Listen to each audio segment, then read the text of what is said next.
Bonjour à toi, bienvenue dans cette capsule vidéo où on va aborder le rôle de l'adulte dans une philosophie d'apprentissage libre et naturel pour l'enfant. Je vais aussi te parler puis te partager un peu ma propre évolution à moi par rapport à ce rôle-là et qu'est-ce que j'en ai constaté. Parce que si tu ne le connais pas, si tu ne le sais pas, je suis maman de 4 enfants et 4 enfants qui ont des différences d'âge. Donc, mes 2 plus vieux, c'est vraiment des ados, jeunes adultes, donc 16 et 18, et mes 2 plus jeunes ont 5 et 6 ans. Donc, pour moi, à travers cette grande différence d'âge-là, j'ai pu vraiment voir évoluer mon rôle de parent auprès de mes enfants dans chacun de ces créneaux-là.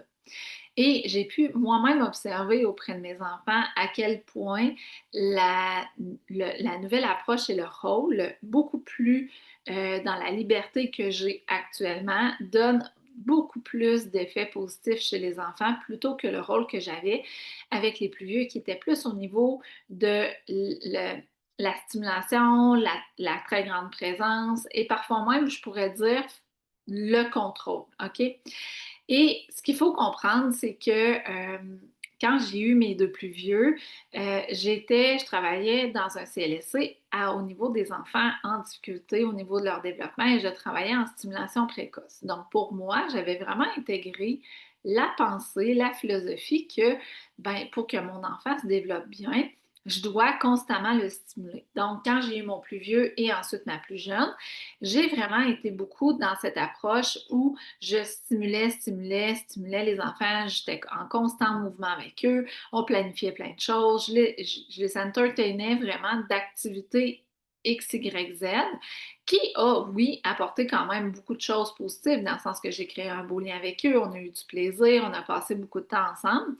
Mais ce que ça a apporté chez mes plus vieux, c'est vraiment un manque d'organisation, vraiment, et vraiment quand ils sont arrivés dans des moments libres, ben, ils n'étaient plus capables de s'organiser parce qu'ils étaient vraiment toujours en train d'être dans l'espèce d'habitude où maman est toujours là pour entertainer, créer des activités, être là pour s'amuser avec eux. Et moi, en tant que maman, ben, ça m'a quand même un petit peu épuisée parce que je me mettais vraiment sur les épaules une très, très grande pression d'être toujours présente pour eux. Donc, ce que ça veut dire, c'est que quand les enfants se reposaient, par exemple, dans leur sieste, ben, je me dépêchais de faire du ménage, faire mes choses. Et quand les enfants étaient réveillés, euh, j'étais exclusivement disponible pour eux.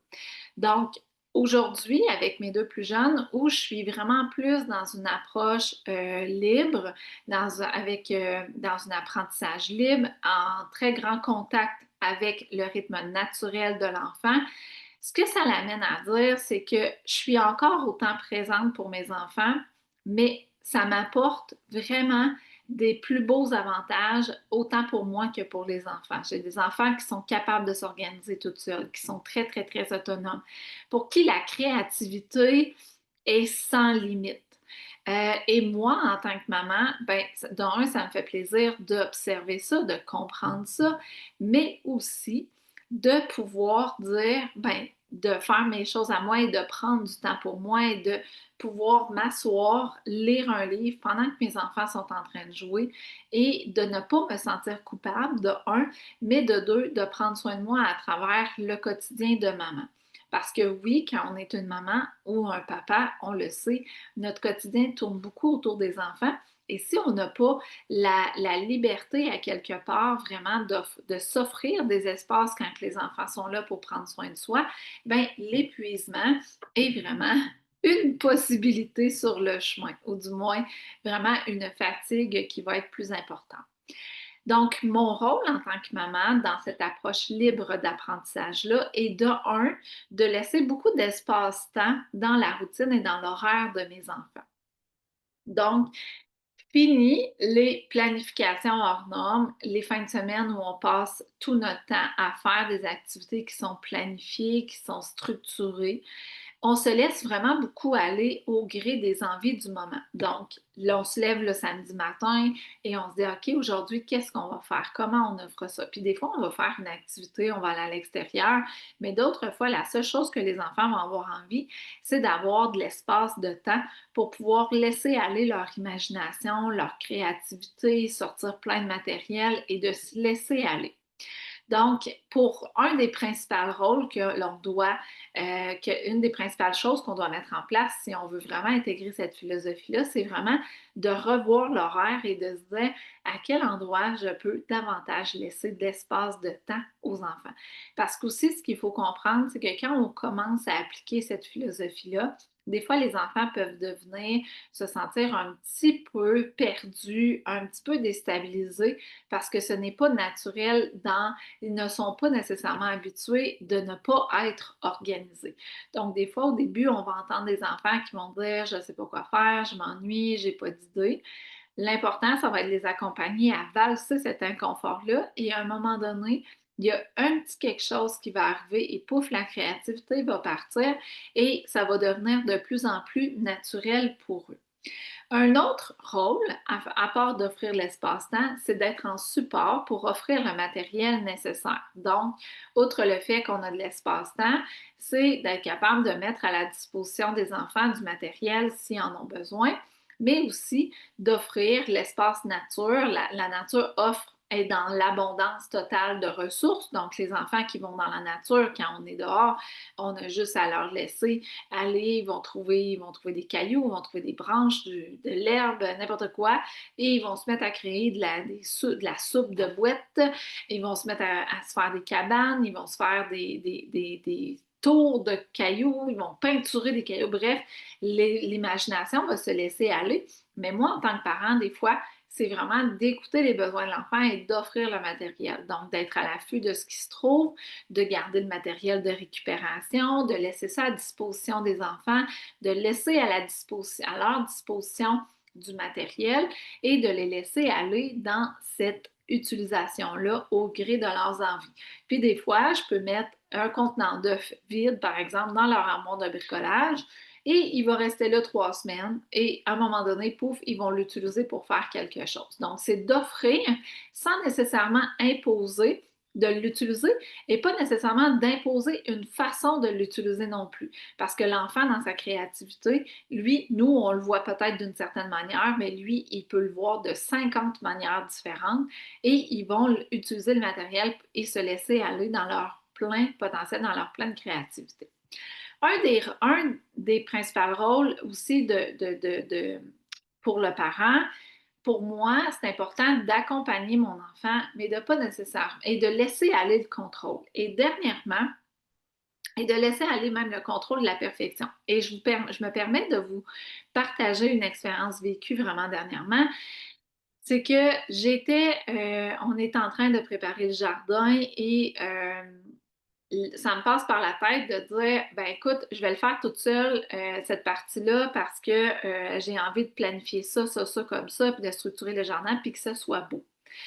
Mais c'est sûr que quand les enfants participent avec moi pour faire le jardin, ben c'est sûr que ça se peut qu'on se retrouve avec des graines de fèves qui se retrouvent dans les carottes et que ce soit un petit peu plus mélangé et un petit peu pas parfait.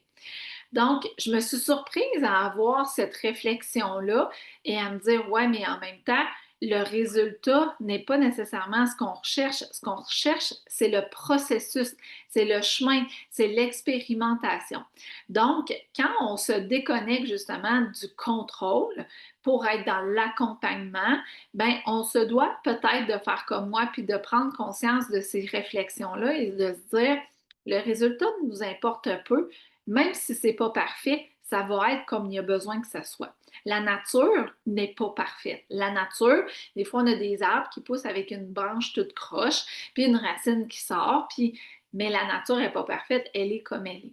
Donc, pour accompagner mon enfant dans cette philosophie-là, je me dois vraiment d'être une accompagnante et non quelqu'un qui va initier, qui va contrôler et qui va reprendre l'enfant. Je suis vraiment là dans un esprit de laisser aller et d'accompagner au fil du temps.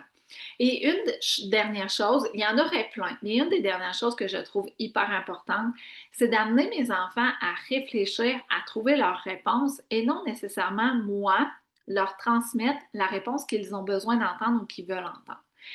Les enfants ont souvent besoin qu'on donne les réponses. Donc, maman, pourquoi telle chose se passe? Maman, pourquoi qu'il se passe telle affaire? Par contre, quand on donne la réponse à l'enfant, on ne l'habitue pas à à utiliser le processus. Donc, on lui donne la réponse, il la prend, that's it, et il va emmagasiner la réponse. Par contre, si on amène l'enfant à réfléchir, si on amène l'enfant à creuser un petit peu loin, à expérimenter, à faire des recherches, ce que ça va faire, c'est que ça va éveiller la curiosité et ça va amener pour l'enfant un grand processus à son propre rythme de découverte, d'analyse et vraiment de il va apprendre à comment se débrouiller à travers une expérimentation, à travers une réflexion.